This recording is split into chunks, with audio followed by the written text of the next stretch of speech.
Program sasaran fisik Jalan Aspal TMMD ke-110 Bojonegoro terus dikebut.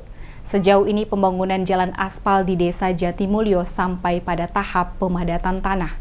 Namun dengan kemanunggalan anggota Satgas dan warga diyakini akan selesai tepat waktu. Program TMMD ke-110 Bojonegoro Kodim 0813 Bojonegoro sasarkan kegiatan pembangunan jalan aspal sepanjang 4 km di Desa Jatimulyo. Memperhatikan sasaran pembangunan jalan membutuhkan waktu yang tidak sebentar. Mengingat jadwal pelaksanaan program TMMD yang hanya 1 bulan, membutuhkan kekompakan dan gotong royong yang kuat antara anggota Satgas dengan warga dalam memaksimalkan pembangunan jalan. Sedikit terlambat dari pembangunan jalan di Desa Ngerancang, hal itu tidak membuat surut semangat para Satgas untuk melanjutkan pembangunan jalan aspal. Diyakini Sersan 1 Eko Wahyudi, tahap pembangunan jalan aspal akan selesai dengan tepat waktu.